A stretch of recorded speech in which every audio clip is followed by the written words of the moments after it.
do if the people you love the most gathered around your table? Your traditions, your recipes, your decorations without you? No call, no warning. Just a photo online. Mid laughter smiles, your vintage tablecloth, your punch bowl, your absence. And a caption that cuts deeper than anger. Just family this year. This isn't a revenge story, it's a reclamation. Clara spent 8 years holding her family together, hosting, remembering, anticipating, absorbing, until the moment they quietly moved on without her. And she let them. Instead of begging for a seat she once built from scratch, Clara did something unthinkable. She disappeared. Into snow. Into silence. Into herself. What follows is a story about what it means to stop being the one who smooths every edge, fills every gap, and quietly disappears to keep the peace. Because when the most reliable person in the room finally chooses not to show up, the world doesn't end. But it does change, and so does she. Chapter 1. The Post. The wine glass didn't tremble when I accidentally overbaked the cranberry brie. It didn't tremble when I dropped my grandmother's porcelain platter, the one with the blue ivy trim she brought back from Italy before arthritis made her stop traveling. It didn't even tremble when I opened the final box of decorations and realized my gold table runner was gone. It trembled the moment I opened Instagram. I wasn't looking for anything in particular, just scrolling while the ham rested and the cinnamon candles filled the kitchen with a warmth I no longer felt. Then I saw it, my sister's feed. A photo snapped in that too perfect mid laughter style, all soft focus and sparkling lights. Everyone was there. Mom and dad flanking the fireplace, glasses raised, my brother holding his twins, my sister's toddler cradled in someone else's lap, my cousins, even my uncle who hates traveling in winter. The caption beneath it was 3 words: just family this year. At first, my brain tried to protect me. I thought maybe it was a throwback, a memory. But then I saw the baby, my nephew, born in March. This was today. I didn't breathe for a full 10 seconds. My thumb hovered over the screen, the edges of the wine glass damp against my palm, the glow of the photo blurred at the corners. It took a full minute for me to realize my eyes were wet. Just family this year. The words were so casual, like a punch delivered through a smile. Not even a phone call. Not a heads up. Not a flimsy excuse. I'd spent the past 3 days preparing my home for them. The garland hung, the glassware hand polished, every dish cooked according to their quirks. Dad's blood pressure, Liam's peanut allergy, Heather's latest cleanse that forbade garlic. I even embroidered a new stocking for my nephew. My house was glowing and empty. I stared at the photo again. My tablecloth, my tablecloth was under their plates. The vintage lace one I'd been tearing through storage bins trying to find all week. The crystal punch bowl in the center? Mine. A hand-me-down from my grandmother. The ornaments on the tree, weren't they the ones my sister borrowed for inspiration? My fingers clenched around the phone, but I didn't drop it. I zoomed in instead. They were using my Christmas, just without me. I scrolled back up to read the caption again. Just family this year. As if I were something else. Not family, not invited, not necessary. That's when the wine glass started to shake, just enough to spill a drop onto the white linen I'd ironed that morning. My hands didn't move, not yet. My heart did. It sank, like a stone dropping through still water. Deeper than disappointment, heavier than anger. This wasn't a mistake. It wasn't forgetfulness. It was clarity, cold and sharp. I hadn't been left out. I'd been removed. And this was the moment I stopped abandoning myself in order to keep being included. Chapter 2. 8 Years of Christmas. I used to believe Christmas was where love lived. Not the Hallmark kind. Not the one tied up in ribbons and symmetrical trees. Real love, messy, homemade, and worn in like the flannel pajamas I always gave out on Christmas Eve. For 8 years, my apartment was the center of that love. It started the year after Grandma passed, when no one had the emotional strength to host. My parents said their house felt too full of ghosts, and my sister had a newborn who wouldn't sleep. My brother was mid-divorce, still wearing his wedding ring out of habit. So I offered. My one-bedroom rental had just enough space if we squished.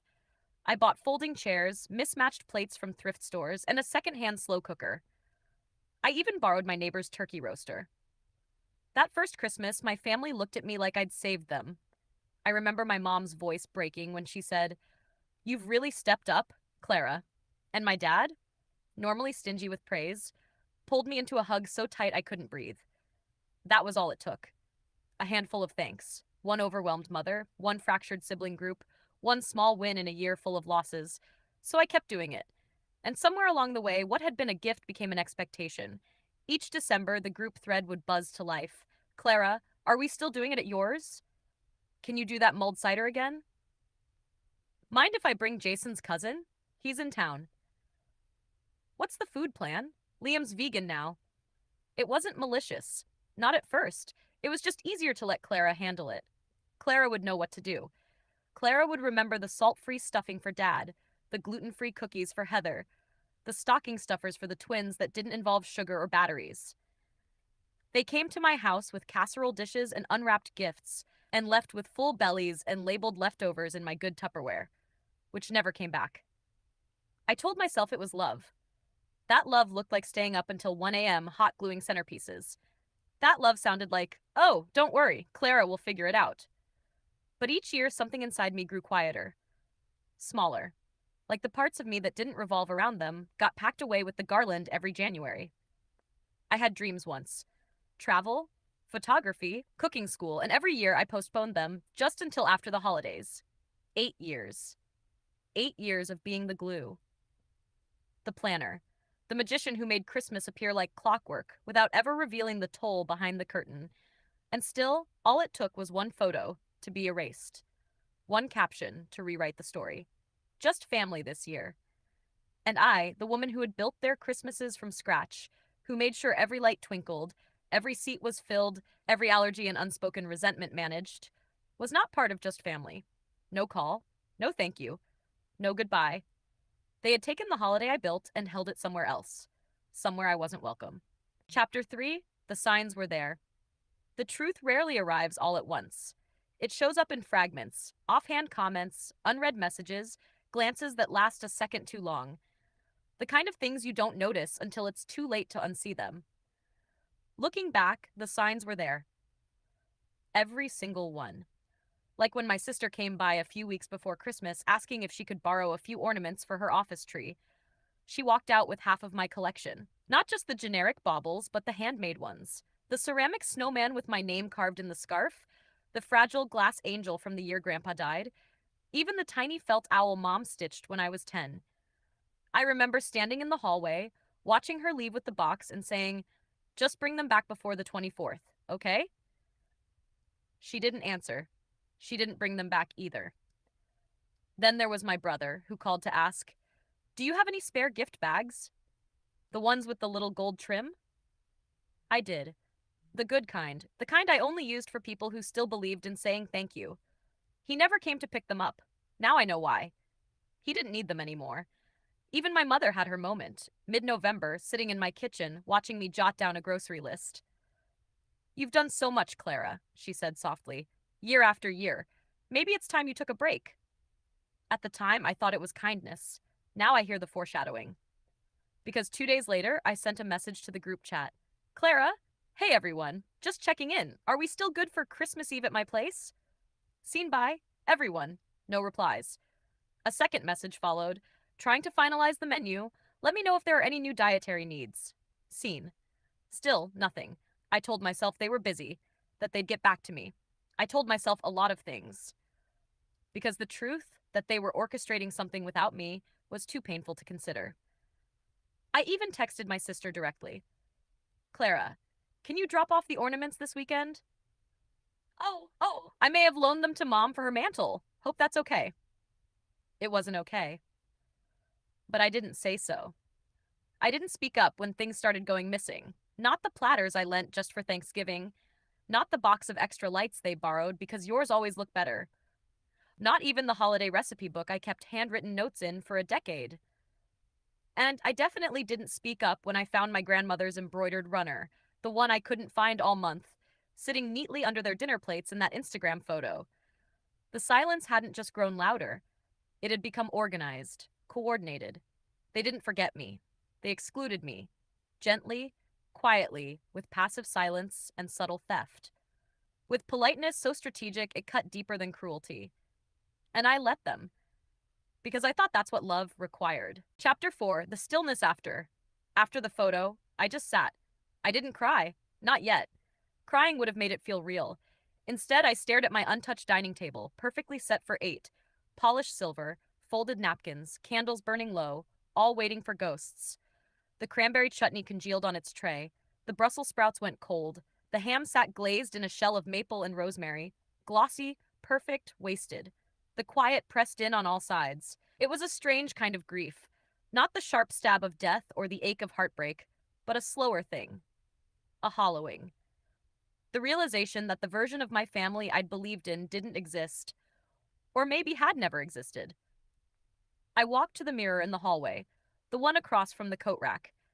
I'd passed it 100 times over the years, usually checking my hair before opening the door to welcome them in. But tonight, there was no one to welcome. Just me, and a version of myself I didn't quite recognize. Eyes rimmed in mascara, cheeks flushed with disbelief, lips pressed into a line so tight they hurt. That's when I started laughing. A short, bitter sound that cracked the silence wide open. 8 years. 8 years of being the calendar keeper, the peace broker, the chef, the decorator, the babysitter, the emotional janitor. 8 years of saying, "Don't worry, I'll take care of it." 8 years of no one ever asking, "But who takes care of Clara?" And now, I wasn't even worth a courtesy call. I went upstairs, peeled off my sweater, the festive one with the embroidered holly, and threw it in the hamper. I pulled out my suitcase, the good one. The one I bought 5 years ago for a trip to Spain I never took because my sister's wedding budget had gone over and I offered to help. This time, I didn't pack out of guilt. I packed with precision. The deep emerald dress I loved but had never worn. The earrings my ex said were too much. The velvet scarf no one liked but me. And snow boots. Because I wasn't going somewhere warm. I was going somewhere real. Banff. Mountains, solitude, clean air, a place so cold it would burn the lies right off me. I booked the flight before I could hesitate. One way, Christmas morning. No plan, just motion. As I zipped the suitcase, my phone lit up with a message in the family thread. "Mom, don't forget to bring the gift tags tomorrow." Jessica, and the tree skirt. Liam said yours looks better on camera. Andrew, and the apple pie. I bragged about it to Heather. I stared at the screen. 3 requests. No greeting, no acknowledgement, no invitation. They weren't even pretending anymore. I didn't reply. I didn't delete the messages either. I left the phone on the kitchen counter and walked out the door before I could second guess what I already knew. Chapter 5. Altitude. Christmas morning in the Rockies felt like something out of a postcard. Banff was quiet, the air sharp and clean. Snow hung thick on the branches like frosting on a cake, and every window glowed with golden light that didn't belong to me. But I didn't feel lonely. I felt emptied. Emptied of obligation, of expectation, of the invisible weight I'd carried for years without complaint. The quiet wasn't a void, it was a beginning. That space scared me at first. The silence in my chest felt unfamiliar. But then I realized it wasn't hollow. It was open. Like breath after surfacing. Like waking up and realizing the nightmare was just a bad dream. The hotel wasn't fancy, but it was kind. The desk clerk called me Miss Clara and gave me a room with a mountain view and a small wrapped package waiting on the pillow, a tin of peppermint tea, and a handwritten card. "Merry Christmas. You belong here too." I stared at that card longer than I expected. Maybe because no one had said those exact words to me in years. Not without strings. Not without needing something back. And that made me cry. Not the sobbing, falling apart kind, but the silent kind. The tears you shed when your body finally exhales. Later that evening, I wandered into the hotel lounge. There were couples with board games, a family playing cards, a small group of older women sipping mulled wine near the fireplace. One of them, silver hair, kind eyes, a sharp purple shawl, gestured to the chair beside her. "Spending Christmas solo?" she asked. "Yes," I said. And I smiled. She grinned. "Me too. Best decision I ever made." Her name was Joan, a retired art teacher from Toronto. She'd been coming here every Christmas for 5 years, ever since her own children began treating the holiday like a performance review. "We all outgrow roles," she said, refilling her glass. "Some of us just take longer to realize we were never auditioning." We clinked glasses. And for the first time that day, I laughed. Not politely, not to smooth over a tense silence, but from somewhere deeper. Somewhere I'd forgotten was still alive in me. Chapter 6. Messages left unread. By the time I returned to my room, my phone had over 40 notifications, missed calls, texts, voicemails, a group video message titled Merry Christmas, with a thumbnail of their now familiar faces squished together, smiling without me. I didn't open any of them. Instead, I sat at the window and watched the snow drift down like tiny absolutions. The world felt hushed, as though it too was catching its breath. For once, I let myself do the same. Then I opened my journal. Today I chose stillness over obligation, I wrote. Joy over apology, self over service. For the first time in 8 years, I turned off my phone on Christmas Day.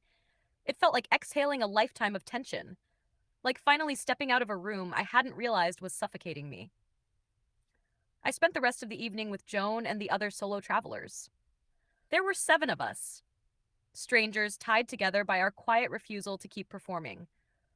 One woman had left her husband that fall after 30 years of being someone else's shadow. Another had skipped a family trip because her siblings made the holiday feel like a fiscal report. A young man quietly admitted he just didn't want to pretend anymore about who he was or how small he felt at home. No one asked for explanations.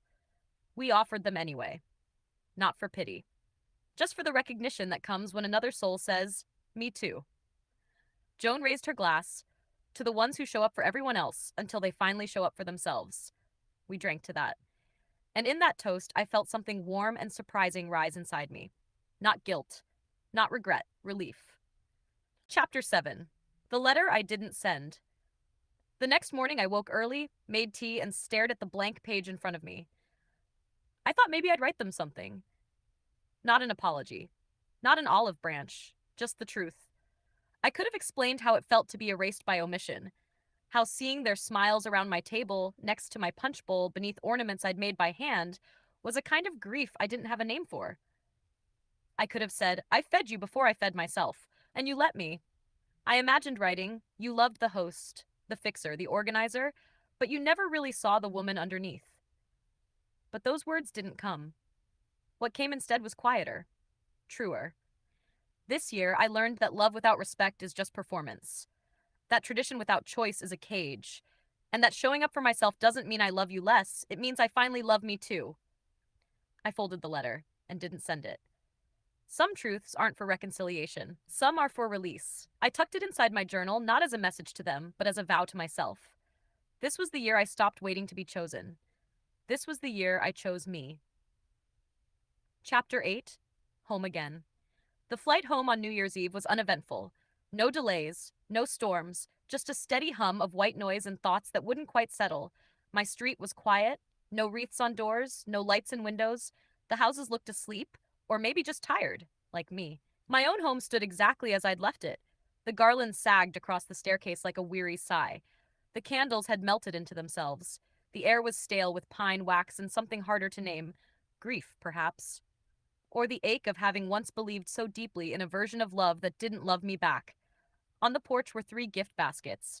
Tidy, bright, too clean for the mess they tried to cover. We're sorry. Please talk to us. Let's fix this. Chen from next door looked up from her pansies and offered a soft smile. They came by almost every day, she said. They looked lost. I nodded. I wasn't ready to feel anything yet. Not forgiveness, not anger, just space.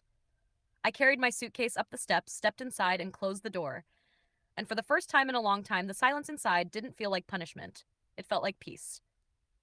Chapter 9. When they came back. They showed up 2 days later. Jessica with red-rimmed eyes, Andrew clutching a pie, Mom with her infamous forgiveness casserole, Dad standing behind them all, arms crossed, unsure whether to knock. I opened the door, but didn't step aside. Jessica started. We thought maybe. No, I said, calm. You came to explain, not to ask. They blinked, stunned. I didn't raise my voice. I didn't cry. I just stood. You didn't ask if I wanted to host. You didn't ask if I was okay. You didn't ask if I needed help. You took what I built and made it yours. Without me. Andrew looked at the pie like it might save him. We didn't think you'd want the pressure. You didn't think, I said. You assumed. Mom stepped forward. We didn't mean to hurt you. But you did. Because I made it easy for you to overlook me. I trained you to believe I didn't have needs. That's on me. But this conversation, that's on you. They were quiet, and for once I didn't fill the silence. Jessica asked, "Do you want us in your life?" "I want people who knock," I said, "who wait to be invited in." And I stepped back, just a little, enough to let them know I hadn't shut the door, but I would if I needed to. Chapter 10, 1 year later. This Christmas, I'm not hosting.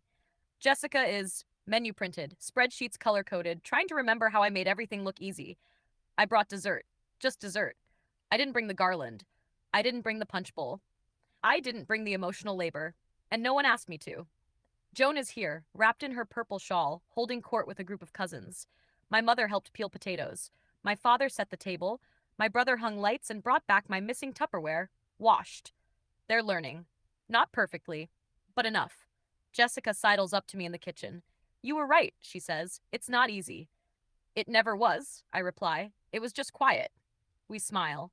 Later, I find a moment alone in the den. The lights on the tree blink slowly, patiently. Joan hands me a mug of cider. "To choosing yourself," she says. "To being chosen by yourself," I reply.